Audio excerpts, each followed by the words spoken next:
Hey guys, and welcome back to Battlefront updates. I hope you're all having a great weekend with a lot of gaming and other fun stuff. Today I've got some news regarding the February update, playtesting EA games, and the new Leia skin in Star Wars Battlefront, so let's get straight into it. So let's start off with the February update news. Sledgehammer posted on the forum giving us a bit more info on what will be changed in the upcoming February update. As you know from one of my latest videos, he did first off say that they will be buffing the homing shot, bowcaster and barrage a little bit to make sure that they get some sort of usability back. But in the latest post he basically listed a bunch of more weapons that will be updated. He didn't say if they're gonna get nerfed, buffed or just changed, but they will be touched somehow in the February update. And in addition to all of the weapons I previously mentioned, the pulse cannon and cycler rifle is also on this list, which is very interesting.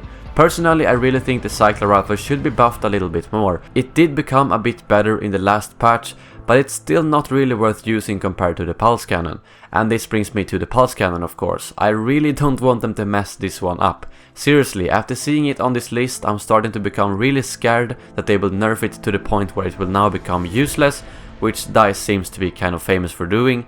I see people complaining in the chats about the pulse cannon, but I really don't see it as a problem.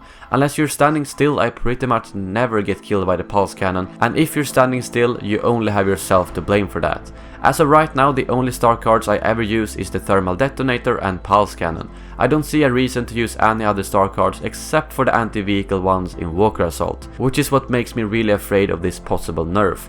But it might just be some minor change like the charge up time or something like that, which wouldn't be too bad, but we'll simply have to wait and see. And just to reiterate, yes, the A-Wing will be nerfed in the February update. Next up we have the community mission with Leia. They posted this update just 24 hours after the start of the mission, where we had already passed almost 25% of the goal, which means that we will hit the goal easily.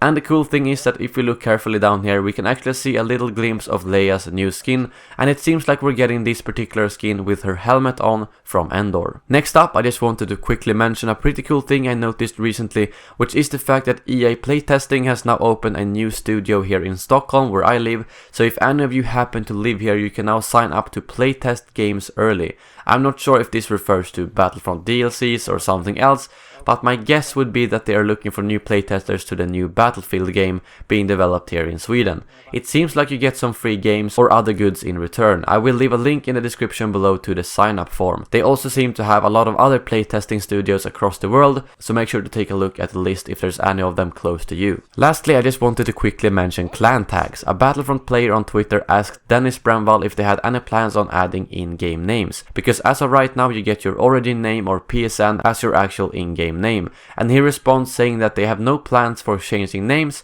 but he would like to see clan tags added, which is pretty cool news. I always think it's nice when you can sort of show that you're in a group when you play the game. I don't really care for real clans or competitive play, but me and my friends tend to just have a common tag just for the fun of it. This doesn't mean we'll be getting this anytime soon, but it's good to know which direction they want to take the game. Well, that wraps up this news roundup. Thank you very much for watching, and as always, may the Force be with you.